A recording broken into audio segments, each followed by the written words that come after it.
We recently helped an e-commerce brand scale from $1 million per month to $2 million per month in just 90 days. So in this video, I'm sitting down with the founder, Jonathan, to really break down everything we did step by step by step, so you can apply all of the strategies to your e-commerce brand too. Now, the things that we covered are really practical, and we're literally jumping in a screen share and show you the way that we build the preset pages, the way that we build a new offer, and then also how we scaled new ad creators with this new funnel, which ultimately helped him to scale from $1 million per month to $2 million per month just now. So as you know, a lot of videos about e-commerce are super theoretical. So that's why I wanted to sit down with the founder, interview him, ask him about his position and his perspective around e-commerce scaling and everything we did in our partnership to really hand everything to you on a silver platter and make this as practicable as possible. A quick side note before we get in, this is a video that I recorded in German because our client is German. Hence, I had to translate it with AI, which is why maybe some of the parts will sound a bit weird, but it was so much value that I really wanted to push it to this YouTube channel, to my English audience, so you can get a lot of value from this, right? So let's get straight into this. Before we dive in, for all the people watching, maybe you could give a little bit of context about yourself, about the brand. Who are you and what do you guys actually do? And then we can really get into everything. Yes, I'd love to. Yeah, my name is Jonathan. I've been in e-commerce for almost 5 years now. And together with my wife, we founded our brand, InvisiWear, a bit more than 3 years ago. Yeah, focused back then on the classic winter tights that you might know from dropshipping. And building on that, we managed to build a brand with more products, successfully selling products all year round, really building a community around it. And exactly, that's basically what we're doing now. We don't exactly come from an e-commerce background. Well, we kind of do, but we both come from completely different fields. My wife's from marketing, and I've been in sales my whole life before this. And so at some point during the COVID era, we looked into starting our own business in ecom, and like so many others at that time, we suddenly landed in drop shipping. Exactly. We actually focus on, shapewear and underwear for women that always has a specific feature. So not just stylish designs, but always with a feature with even more utility than the classic, what other underwear might offer. That means we offer shaping zones in our respective products. We have bodysuits like the ones you typically know, maybe from Skims or other competitors. But what we always place the most value on with our brand is that they aren't products that completely change the body. So no crazy transformation, but just so that women can feel even more comfortable. And our products are actually, in some cases, customized and have been developed from customer feedback. So really, if we heard, okay, we need wider straps, we included wider straps, found a manufacturer that offers exactly what we wanted. And that's actually how our product range came to be. Always from all the feedback we heard directly from customers, what we read in comments and so on. And that's how the product range kind of evolved. Exactly. That means we have categories. If I go in here, we have our classic winter tights, we have shapewear, we have bras, we have panties, we have leggings, we have loungewear. All of that really came about just as our customers wished for it, except for maybe the cap. We came up with that ourselves at some point. The rest otherwise really came about that way. That's so cool. Exactly. I think you definitely have a huge benefit there, having a wife who can put herself in their shoes and understands it, and that you're not just the marketer, so to speak, but that it's actually a good product too. Absolutely. Yeah, maybe a bit about my background. Before we started our own business and founded the brand, I actually worked for a manufacturer that developed breast prostheses for after breast cancer. And we also sold underwear. So I suddenly ended up back in a field that I had actually worked in before, which I wouldn't have expected when I started my own business. But that means I actually have the technical know-how for it. Maybe also the emotional component, because we've only dealt with women who have or had breast cancer. Yeah. And that's why I can empathize a bit there. But of course, having my wife helps immensely. And besides that, our team consists entirely of women. Right. So I'm actually the one in the background, but otherwise we're really just 100% women on the team. Yeah. Exactly. I think I even said that in our first call when we met, that to me, the product is so cool, especially for all the marketing that I know or that we do, or even the offer design, because it's somehow such a perfect intersection of having fashion, but also having a benefit. It's not just fashion now. It's not just pretty underwear or just a nice bodysuit or whatever, but it's just The mix of having fashion with a huge emotional benefit for the customer. Yes, exactly. That was also important to us back then, I must say. So for the first year and a half, we only sold our winter tights, which was successful, no question. But then the season was over. And then we basically closed the shop and then only opened it again for the winter season. And what was important to us was that we didn't want to build a classic fashion brand around it, but we always wanted exactly what you just said, that utility, that benefit on top. Very cool. I definitely find that very exciting. I think it also gives the listeners some very good context on how you came up with the product and all that. And that's also, I think, directly the first important lesson for the target group, so for the viewers too. You should always, of course, do something for the customer, right? A product that has a huge benefit for the customer, that has an emotional value for the customer, that you don't just think from a market perspective, like, what can I sell now? But as you just said, also based on customer feedback, you keep making a product better and keep iterating. Yes, exactly. That is actually our entire philosophy. So we're going to keep introducing new products now. And it all came about for exactly that reason. And that, of course, makes it easy to build up assortments when you know exactly that your current target group is actually asking for such products. And that's how we've managed to have a retention rate of almost 25% now, because customers just keep buying from us. Wow. That helps us immensely, of course. Very cool. That's eventually the long-term game of e-commerce, if you can manage that, having products that customers love. Yes. Because e-commerce isn't just one in the front end these days. But you also have to have good products somewhere, a good portfolio where people keep coming back. Yes, those days are over, right? Because the CPAs have all increased immensely. That means you just have to work on these kinds of topics so that you simply win a long-term customer for yourself. Yes, very cool. I think that gives a very good context for the brand. Maybe you can go into a bit more detail about what you basically did over all these years, especially, let's say, last year, before we eventually worked together, just so the listeners have an understanding of how you thought about marketing, the website, the offers, creatives, and so on, so that you basically just give a short context of what was basically... So that was the situation before we started working together. Sure thing. Well, I'd say we've always run a lot of ads, and in our opinion, they were actually really good ads. But what we were definitely missing, well, as you can see here, we currently have nearly 320 results. We have all kinds of ad styles. We have founder ads featuring my wife. We have so many different variations, user-generated content, classic copy-only ads. Here are some podcast ads. We've really tried a whole lot of things, but what we never really paid attention to was the entire funnel that follows. Instead, we just threw out whatever worked. We took our angles and tried to create new styles from them. And we hoped that when they landed on our collection page, for example, since we send most customers here, they would just quote unquote buy. And that was basically the status quo we had before. It worked okay to well, but we were just unable to open up the top of the funnel any further and really acquire a lot of new customers. I just mentioned we have a 25% retention rate, but at our revenue level, that also means we're not getting enough new customers. And that's why we decided we wanted a growth partner who could show us how to truly acquire new customers profitably. And we'd always had the idea of eventually working with Carl Weische and Accelerated in some capacity. That's exactly how it happened. So we eventually took that step, reached out to you, and asked if you could help us build these kinds of funnels to acquire new customers long term. And then we started working together. Yes, sure. And then eventually the first listicles were produced.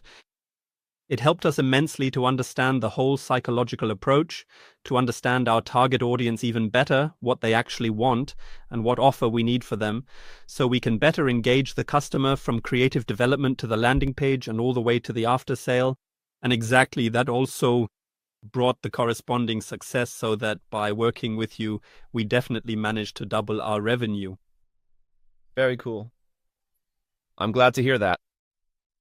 Then I'd say let's dive into that a little bit. So you just showed that you've always been very strong when it comes to creative output and creative testing. Yes.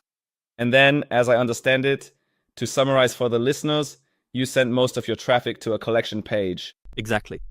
Something like this here, right? Where they were basically left to their own devices, in the sense of, hey, take a look and see what you like.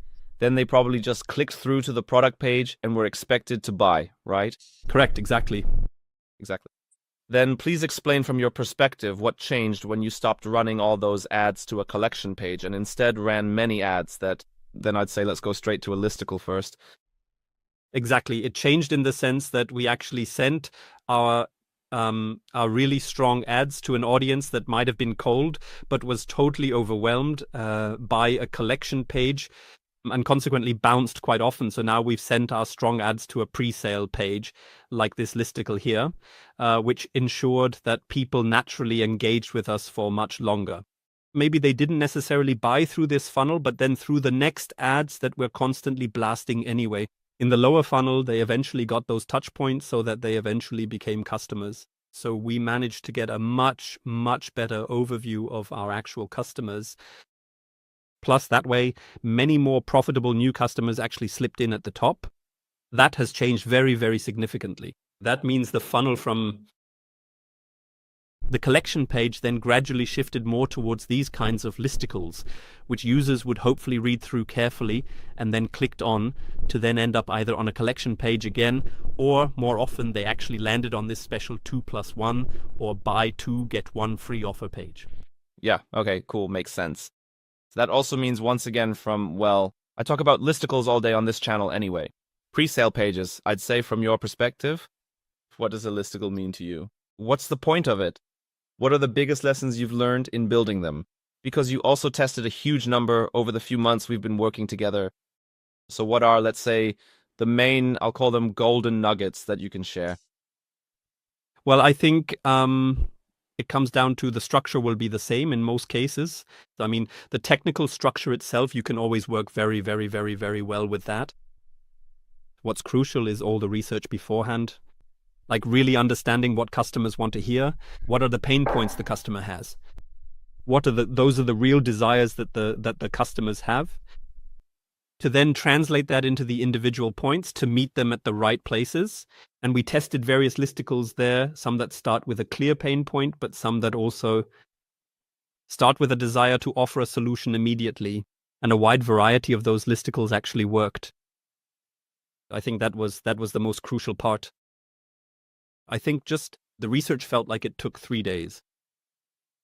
How much information we gained about our customers, where we thought we already knew them really well, that was just crazy, right?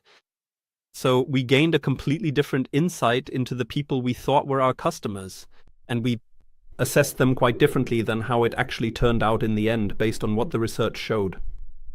That was super, super helpful, and we were able to translate that into a listicle like that. Yeah. For me, it's also really always something, I always tell people, hey, the listicle, copywriting, offer, it's all one in the research. But most people then just try to take a shortcut, go into ChatGPT or their favorite AI and say like, hey, please give me 5 pain points for my target group. And then I always say, yeah, fundamentally that's good, but it's just generic. So as a brand owner, you have to do the work of building target group understanding and then really doing that research. And that's why, well, thanks for implementing it. Because that's also always, we can always say everything, but at the end of the day, you also always have to give a lot of respect to the clients who implement it, because at the end of the day, in consulting, you're in the same boat together. And we can give the best strategies and SOPs. If it's not implemented, then no results will come. But when people like you implement it like crazy, then crazy results also come. Yeah, that's how it should be in the end, I think. I mean, we didn't come to you to acquire even more theoretical knowledge, but to really grow with you. And then it's always important to us, no matter which partner we work with, to somehow get the maximum out of it. And I think that was really just a huge win to raise the whole topic of customer psychology to a completely different level in our company than where we thought we already stood. So that was and still is very, very valuable for us, even now, a few months after our collaboration. Very exciting. One quick thing, and of course without mentioning your name, but you told me before that you had already tried with other partners to implement such funnels. What would you say was different specifically in our collaboration that it suddenly worked now? Because you just said you have a lot of knowledge, you have a lot of theory. What was the decisive factor here that you suddenly managed to build these listicles and they worked? I think it was really at the beginning, it was very, very high level what we had learned up to that point. We knew there were listicles, we knew there were advertorials. You also knew in theory that you had to do them and somehow test them. But what we didn't know was, well, first A, all the research I just talked about, but also B, how do you iterate things correctly? So how do we manage to evaluate them correctly? So how do I know if a listicle works or not? Right? So is it just the pure click numbers, ROAS values behind it? Or are there completely different topics that I can and must pay attention to? And it must be said, your business partner helped us immensely with that, understanding that, also guiding us, saying this and that percentage should drop off at this and that point at most, because otherwise it's not good. Okay, then it's probably because of that. Try swapping this and that section. Try pushing a picture forward here and there. Take that part away, write that shorter, because we're losing them at this and that point where we weren't allowed to lose them yet. And to get this know-how like that and really get it broken down. Also, your specific listicle was the most crucial part to then really find successful listicles, because we've written listicles before, but how I should iterate them now, that's something no one could ever tell us. And then we somehow tried to do it from our own know-how.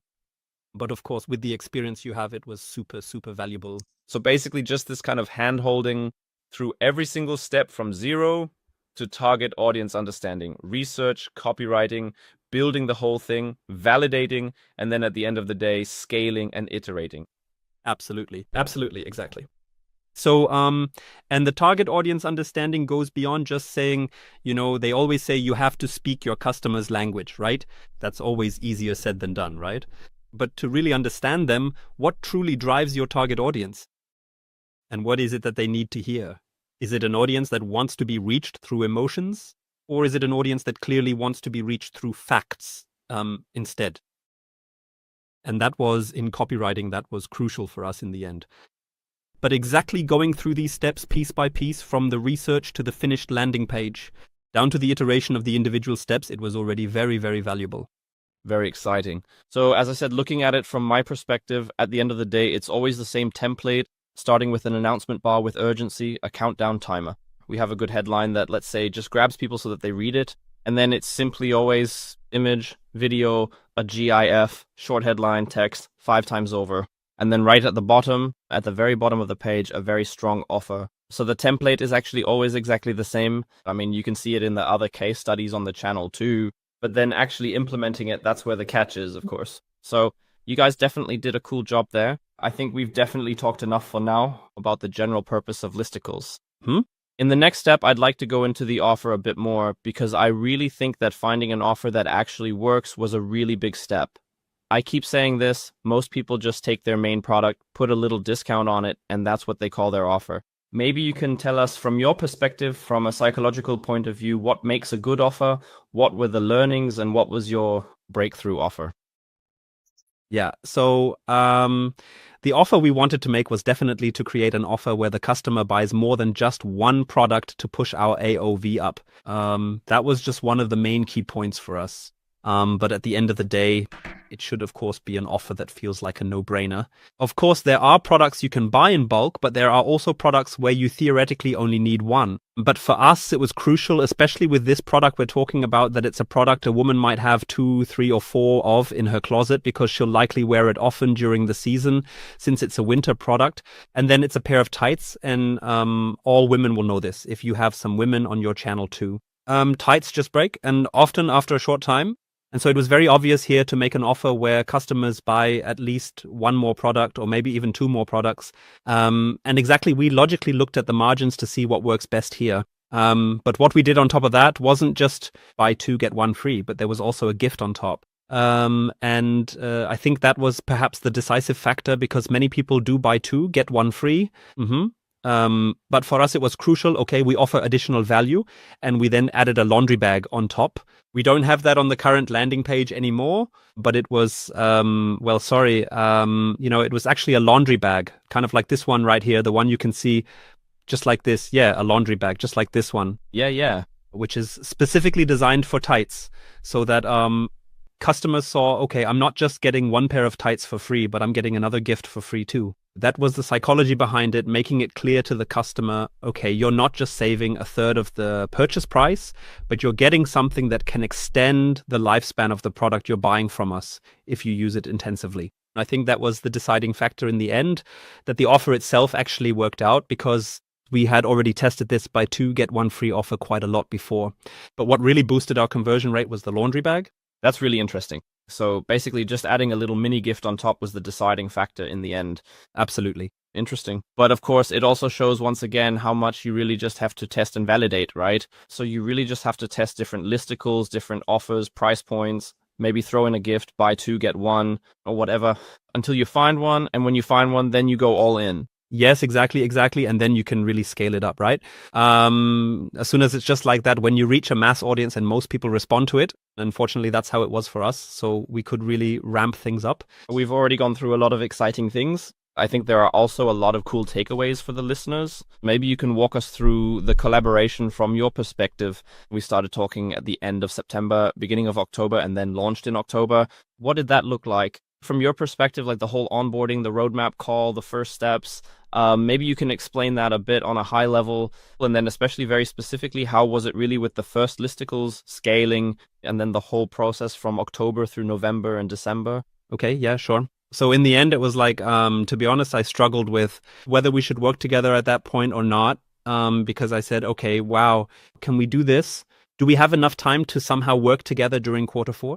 The deciding argument was, well, if in the worst case scenario, we only make 5% more revenue, then it's already been worth it. And that's in Q4. That was the deciding factor for me in the end, where I said, yes, absolutely. 5% more in Q4 than 5% more in Q1 or Q2. I'd rather take 5% more in Q4. And in the end, of course, it was significantly more. But that was my first struggle, because I said, okay, is it the right time to set things up anew with us? We then started the whole thing sometime in October. We spoke for the first time at the end of September, October, and in mid-October we started working. And then the first few weeks were first it was the roadmap.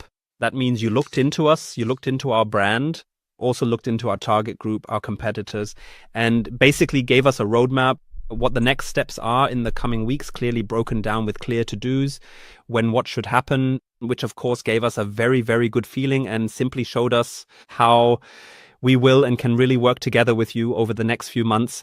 And we could also prepare ourselves a bit for what the to-dos are that we really have to get done. Then, to be honest, the first 14 days were probably just overload for us at first.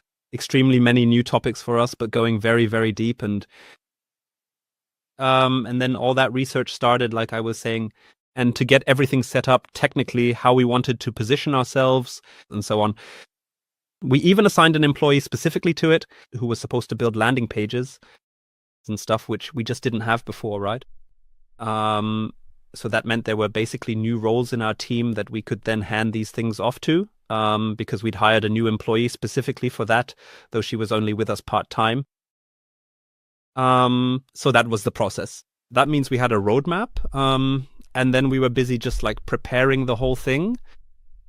Once we naturally had the first listicles ready, we were in regular communication, getting all this feedback on the individual steps, the individual texts, critical questions about whether we wanted to do it this way or maybe that way, which of course kept leading us to the point where before we actually launched, we felt like, okay, now we've really thought of everything and we're on the right track. Then we started launching the first listicles, and that was actually because of the time of year for this product. I think it was sometime around the 10th of November or something like that.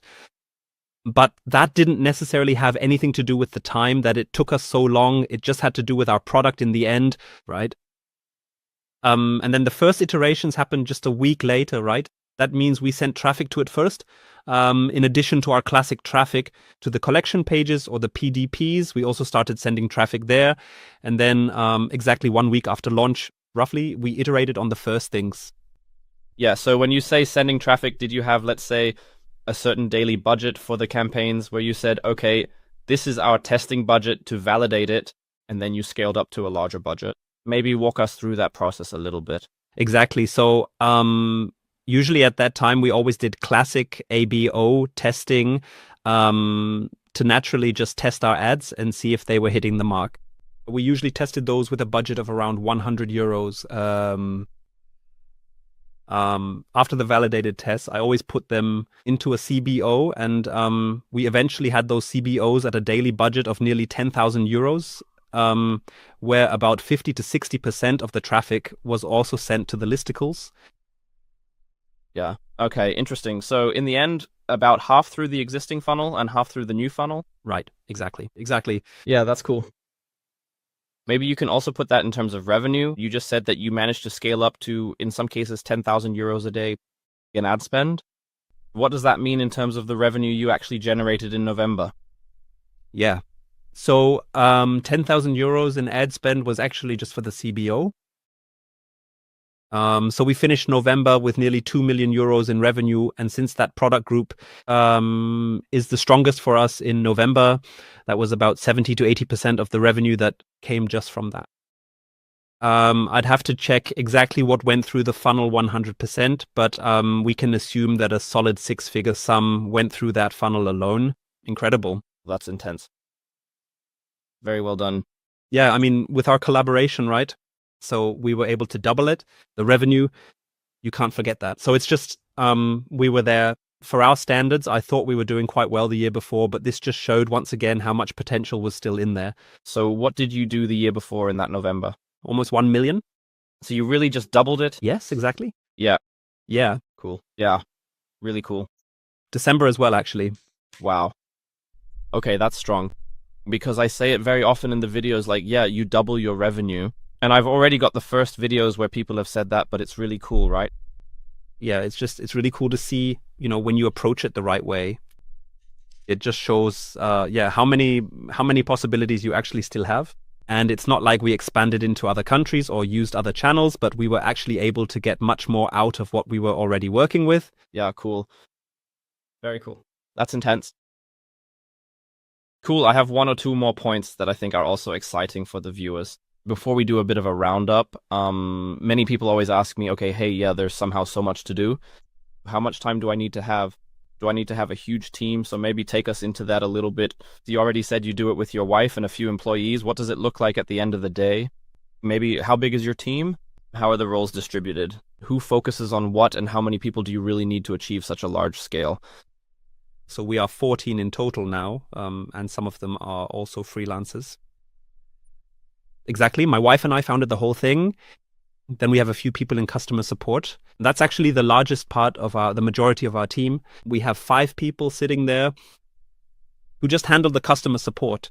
But there are also a few temporary workers involved. You shouldn't forget that.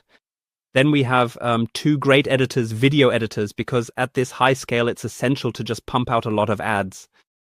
Accordingly, you need good editors who are capable of producing new ads for you over and over again, week after week. Then we have copywriters, we have creative strategists. We also have a bit of content creation in our team.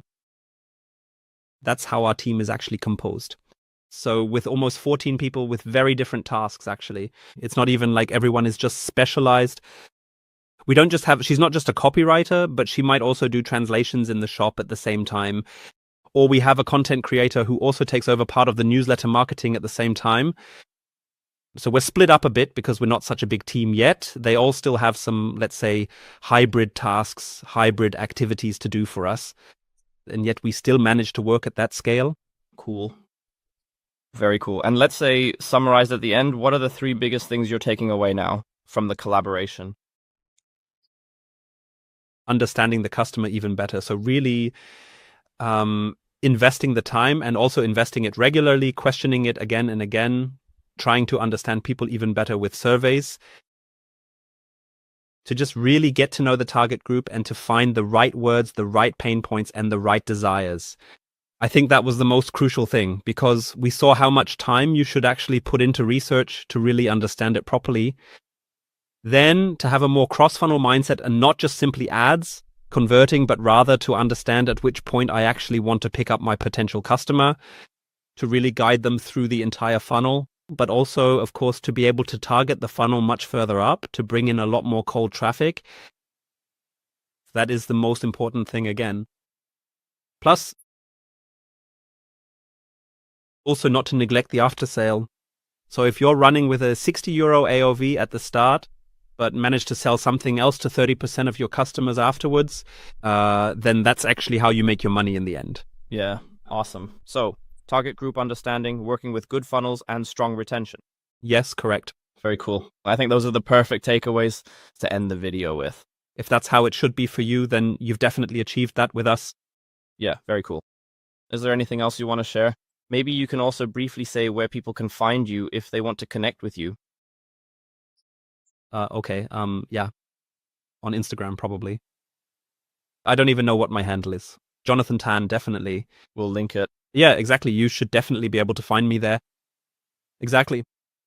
Otherwise, we're from Hamburg. We're also always open to connecting with good people here locally, to meeting up. That's why I was able to be here in your office today, so that we could also meet here in person. Exactly. What other takeaways can we share? So when can people work with you, or when should they work with you? Maybe a tip on that. I think anyone who has looked into you or your work at all should know what you're capable of. What deterred us from working with you earlier, I think, was that I thought we were much too small. I thought you wouldn't take us anyway, and that we weren't ready for all of it yet. And you probably wouldn't even want to work with us because we're just way too small. And I think pushing that aside and saying, no, I want to get the right partner on board, specifically one who has already managed to take brands from 8 to 9 figures, for example, will certainly also help a 7-figure brand.